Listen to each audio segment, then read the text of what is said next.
राउटे भैया जिंदाबाद जिंदाबाद जिंदाबाद, आरती छाप जिंदाबाद जिंदाबाद जिंदाबाद, राउटे भैया जिंदाबाद जिंदाबाद जिंदाबाद, आरती छाप जिंदाबाद जिंदाबाद। पाटन विधानसभा सबसे महत्वपूर्ण और हॉट सीट में माना जाता है।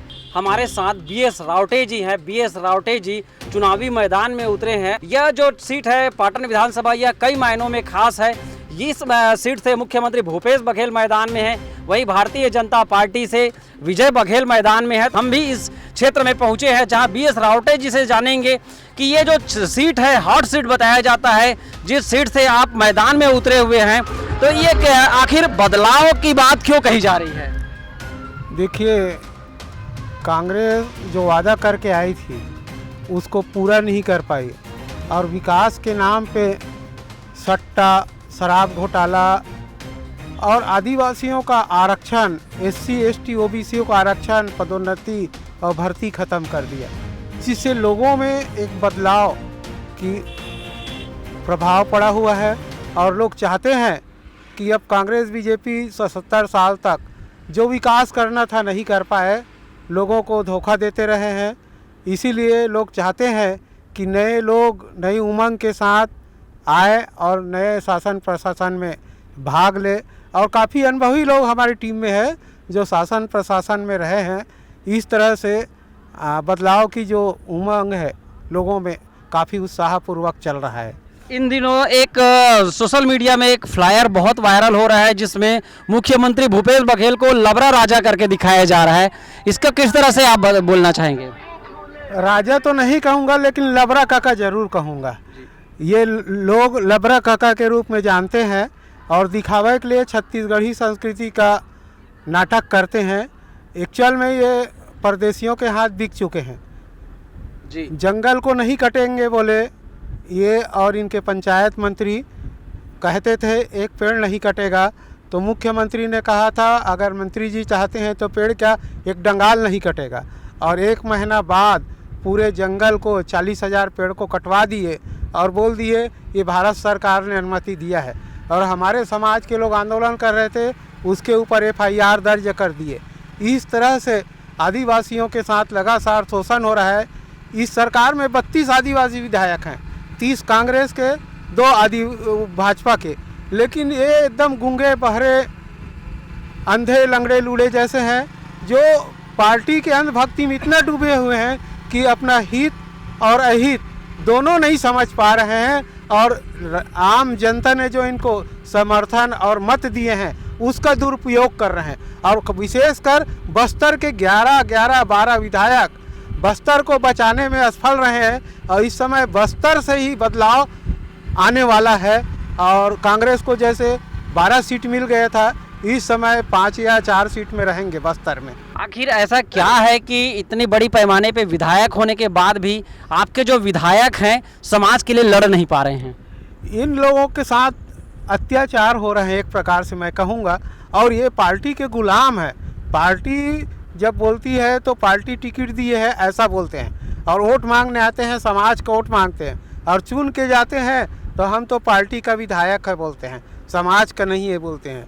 उसी कॉन्सेप्ट को लेकर अब आदिवासी समाज अपना विधायक और सर्वसम्मति से पंचायतों में, ब्लॉकों में, जिलों में बैठक करके प्रत्याशी तय किए हैं। और पार्टी के नाम पे आदिवासियों का शोषण होता है, बोलने नहीं देते। आज आदिवासी मुख्यमंत्री की बात बोलते हैं, 25 साल हो गए छत्तीसगढ़ बनने के, लेकिन आदिवासी मुख्यमंत्री नहीं बनाए। तो क्या हम लोग यूपी में, हरियाणा में, पंजाब में आदिवासी मुख्यमंत्री मांगेंगे? अगर इनको देना है तो यहीं दे। कभी बीजेपी बोलती थी हम असली आदिवासी मुख्यमंत्री लाएंगे, लेकिन उन्होंने भी नहीं दिया।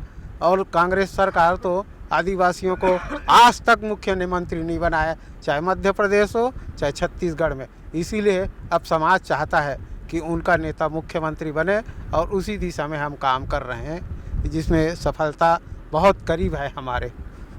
आदिवासी समाज की जब बात हो रही है तो हम उस ओर भी पहुंचते हैं। जब सन 2000 में छत्तीसगढ़ बना, उसके पहले पोरते जी और कई बड़े ननकीराम कंवर जी और नेताम जी जैसे और कई बड़े कद्दावर नेता प्रदेश में हुआ करते थे जो आदिवासी समाज से आते थे। और कहा जाता था कि कहीं ना कहीं छत्तीसगढ़ जब बनेगा, छत्तीसगढ़ का जब गठन होगा तो यहाँ आदिवासी नेतृत्व होगा। बावजूद आज किसी भी राजनीतिक पार्टी ने अपना नेता आदिवासी समाज से नहीं बनाया। तो कहीं ना कहीं ये आदिवासी समाज के प्रति जो दोनों ही राजनीतिक पार्टियों का जो स्टंट है वो समझ में आने योग्य तो नहीं लगता। तो आप लोगों का जब इन चुनाव पे जब उतरे हैं तो आप लोग किस पार्टी पे आप लोगों का रुझान रहेगा? 2 सीट, 5 सीट, 10 सीट, 50 सीट, जितने भी सीटों के साथ आप समाज में मतलब आगे आते हैं तो आप अपना बहुमत किसे देंगे? देखिए, ये बात तो सही है, आपने बड़ा अच्छा सवाल उठाया है कि चाहे मध्य प्रदेश के ज़माना हो चाहे छत्तीसगढ़, पहले भंवर सिंह पोरते साहब थे, झुमुकलाल भेड़िया जी थे और तमाम बड़े नेता थे, अरविंद नेताम जी। इन लोग आदिवासी समाज के नेताओं को कभी आगे नहीं बढ़ाए और लगातार इनके साथ दुर्भावनापूर्वक काम किए, चाहे मध्य प्रदेश के ज़माने में हो या छत्तीसगढ़ में हो। इसीलिए आदिवासी समाज के बड़े नेता कभी आगे बढ़ नहीं पाए और इन लोग बढ़ने भी नहीं देते हैं, इनको ग्रुपों में बांट देते हैं। उसी का परिणाम है आज हमारे पास सक्षम नेतृत्व नहीं है।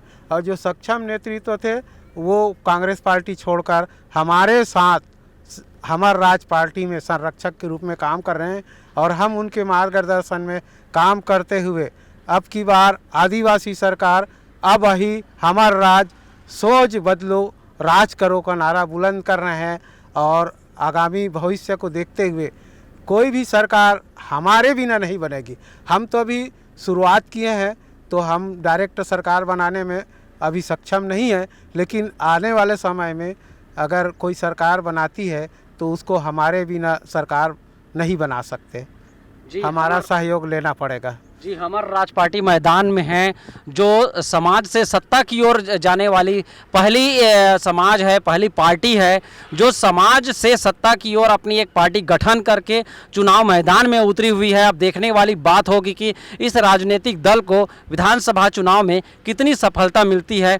इसी तरह की अन्य खबरों के लिए बने रहें लाइव खबर 24x7 के साथ। राउटे भैया जिंदाबाद, जिंदाबाद, जिंदाबाद। आरटी छाप जिंदाबाद, जिंदाबाद, जिंदाबाद। राउटे भैया जिंदाबाद, जिंदाबाद, जिंदाबाद। आरटी छाप जिंदाबाद, जिंदाबाद।